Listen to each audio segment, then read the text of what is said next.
To other stories now, the leadership crisis in the People's Democratic Party is yet to be laid to rest as members of the PDP rescue group, a faction of the party's faithful, continue to criticize the appointment of Senator Ali Modu Sheriff as the party's national chairman. Leader of the group, who is also a candidate for the party's chairmanship position, Ambassador Wilberforce Juta, has described the emergence of Senator Sheriff as an imposition by some members of the party. While addressing a press conference in Abuja, he told journalists that the current chairman lacks the integrity the PDP needs at this time.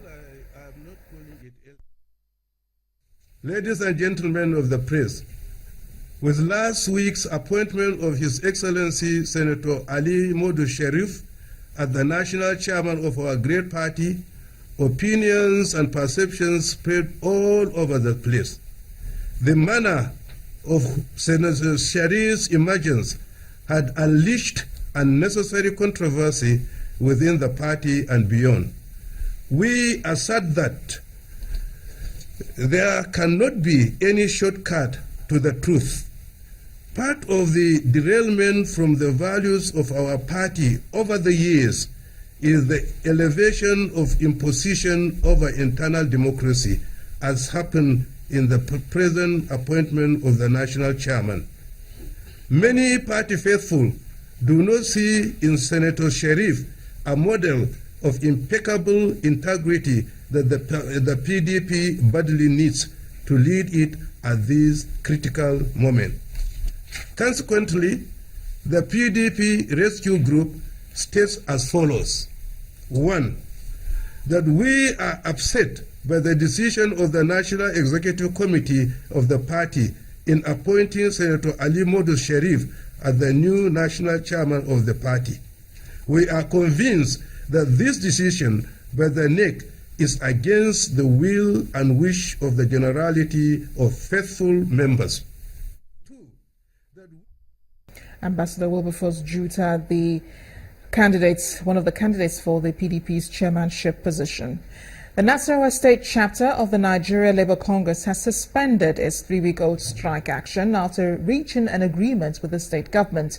Speaking to journalists after a meeting convened by some eminent elders, chairman of the NLC's Nasarawa chapter, Comrade Abdullahi Adeka, explained that organized labor and the government were able to resolve their differences peacefully. Comrade Adeka said the state government has agreed to implement the NLC's 21-point demand. He therefore directed civil servants in the state to immediately return to their various places of work. Now, at the beginning of 2016, some state governors indicated they may not be able to pay the current minimum wage and proposed to slash salaries of civil servants in their states. That proposal snowballed into protests as the workers questioned why the governors would not forgo their security votes and other allowances to make up for their salaries. There were also protests in some federal universities and colleges of education where allowances agreed with lecturers have become difficult to implement. How is this being resolved by the federal government? Joining me now on the news at 10 to provide answers is the Minister of Labour himself, Dr. Chris Ngige. Thank you for joining us on the news at 10. Thank you. Marachi. So there has been a lot of controversy about what the minimum wage is for Nigerians. Could you clarify that for us, please? Well, I have talked about the minimum wage issue before. I talked about it when the labor unions came to meet me sometime in January. And I also talked about that when some other minor unions, that is affiliate unions on the Labour Congress and TUC also came. But I have emphasized this for the benefit of all Nigerians, that the issue of minimum wage for the country is a federal issue. It's a federal government issue. This is because it is enshrined in our constitution. If you go to state policy, the fundamental directives of state policy, you go to Article 16 of that policy, ABC, you will see where even it is said that the state will provide work for our citizens and make sure that they get a reasonable, that the word is reasonable, minimum wage.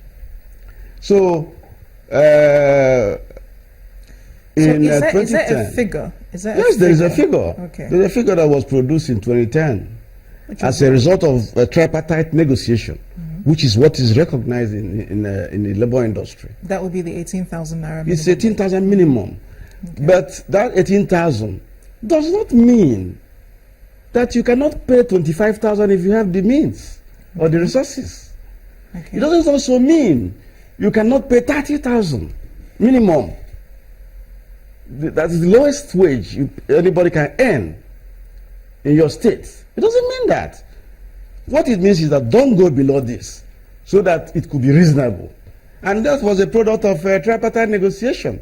Because even if you go to the Constitution itself, again, in the second schedule of the Constitution, where you talk about exclusive federalists, minimum wage is under item 40, where it is said that the federal government, by this they mean the National Assembly, can legislate on labor, industrial relations, minimum wage, and industrial labor disputes and arbitration is there, exclusive to the National Assembly and the president who will assent for that to become law. And that was what happened when President Jonathan signed this other one. So for now, anybody talking about minimum wage, the governor say, "Oh, we slash you." They can't. They can't. They can't do that because no. you know they're insisting their powers on don't cutting. come there because state assemblies cannot legislate on this matter. It's above them. Okay, Yes. but they're talking about cutting civil servant salaries in order to pay. That's what I'm saying. Okay. They want to cut below 18,000. So they cannot go below 18,000, which is the minimum. It's the baseline. I don't know whether you get. I get what you're saying. So is there a directive that you have given, to state governments that they cannot do this? I don't There's know, a law in place. There's an act. So are you going to There's a intervene minimum because wage act. they could go ahead to slash the They cannot. salaries? Okay. They must obey the law. All right. Now If they go against the law of the land, it means they don't regard the Constitution. We throw it away. And if we throw the Constitution away, the office of governor doesn't exist anymore. The same with labor people who are talking, "Oh, we go street, Aluta, solidarity forever." No, you can't solidarity on this for now until we go back and do a tripartite negotiation. If we do a tripartite negotiation and you get more, then a bill will be forwarded to the National Assembly by the executive. That's the president. And when the bill is debated on first reading, second reading, third reading, it becomes a passed bill. And the president will sign it. It becomes an act, a law of parliament. So for now, Nigeria is in a dire strait. We're not talking about that one now. We need to talk about how to restructure the economy, how to diversify, how to move out from oil revenue, a mono economy. I'm sorry. So this is what exactly is your message, to people who are campaigning for, the minimum wage to be paid? Because there are people who are not earning that 18,000 naira in some states. They have to. No, I don't know about that one, but they have to all exercise patience. Every governor should go back to his state, look inwards, try to put something into the national revenue that is not oil. There is no effort to produce oil except the ones done by the drillers. Oil is natural, it's underground here. Okay. But there is vast agricultural lands all over the place. Plenty agricultural lands. I was passing through a place around Abia State with the Abia State governor. And I said, "Governor, look, vast lands. The palm trees there are wild palm trees. Nobody planted them. And they're growing. Nobody's manuring them. They're growing. And they're yielding fruits. And yet we're importing palm oil, palm kernel. I'd like us to talk very quickly on some other issues, Yes. in unemployment. There's massive unemployment right now in the Northeast, and that's because of the situation there. Businesses are folding up, and workers are left with nothing to do. Is there a plan put in place to aid those affected by the war against insurgency up north? Of course, there's a plan, there's a Marshall Plan being handled by General T.Y. Danjuma, and the committee was set up by Mr. President. And that committee, I think the people who populate that committee are people of the wherewithal, people who have the taking cap to get something done. But besides that, in my ministry, we are supposed to do some skill acquisition programs this year. And the Northeast is one of the places we will target. We have a vocational and skill acquisition center in Bochi. That place is underutilized.